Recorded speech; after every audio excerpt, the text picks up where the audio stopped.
The anime begins with spring and ends with spring, and in the duration of this, we follow our main protagonist, Akaki, as he goes through all the seasons of love until the end of the movie when he has become a hollow shell of the person that he once was.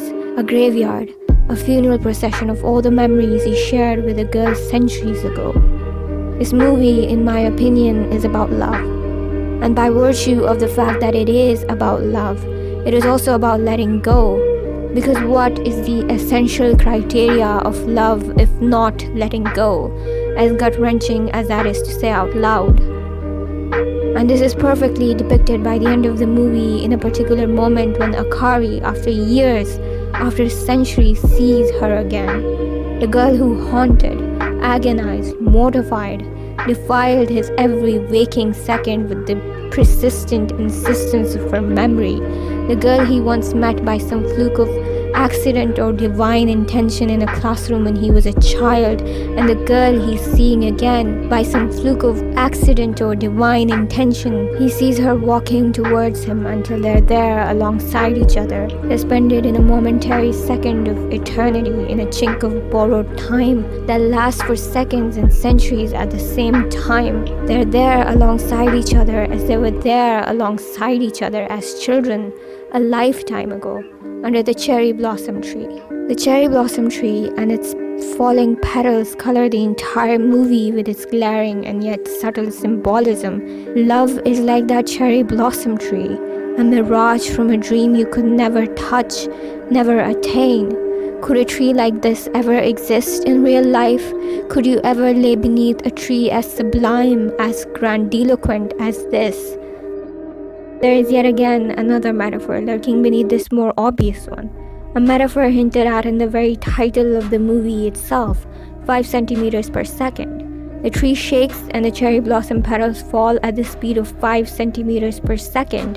And we too, the entire human race, we too fall like the cherry blossom petals into the void of destiny. But sometimes in our fall, we'll keep each other company for a little while, the way Takaki and Akari kept each other company, until we drift apart by the very design that brought us together. We came into this world with only the sure comfort and curse of our existence, and for a little while in our descent into nothingness, we try to feel less alone in the lonely endeavor of being human, and we even delude ourselves, fool ourselves until the void beneath embraces us with its black, cruel reality. Takaki is the amalgamation of this singular melancholy. He is our lonesome hero, the one destined for loneliness, or at least that is what he makes of his life. He cannot for the life of himself reconcile with the fleeting nature of the world.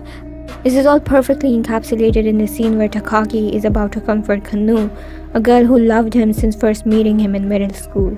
She breaks down crying in front of him, and as he is about to comfort her, which would eventually lead to a deeper connection, and finally break through Akari's protective shell that he has built around him, but then a rocket is launched, breaking the spell of the moment. Its robust force reams the sky apart as it continues on its remorseless ascent towards its destination, oblivious to everything in its path, journeying towards a single point of oblivion.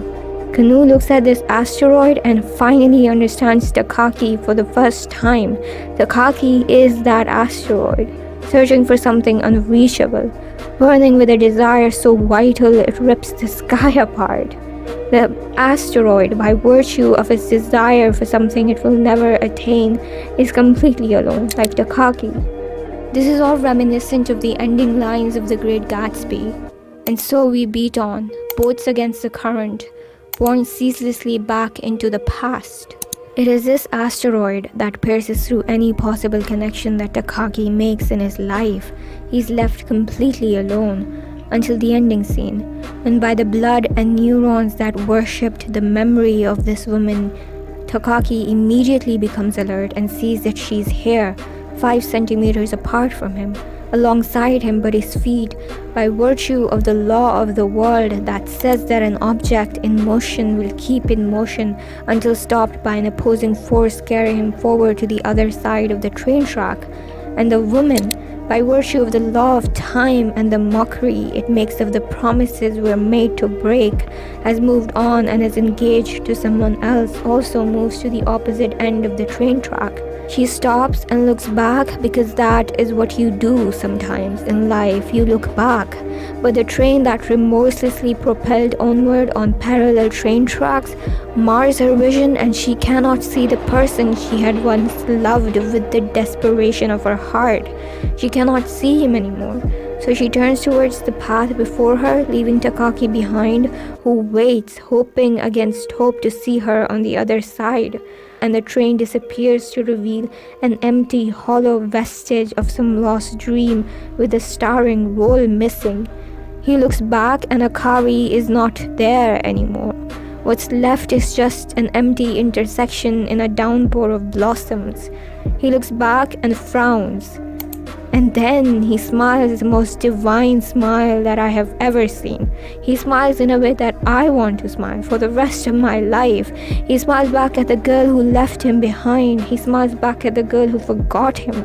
He smiles back to see she's not there anymore, like she had once promised she would. He smiles at life. He smiles at the cherry blossoms. And then he turns forward, leaving the intersection behind. The small intersection in which he had fallen in love with her, and moves onward.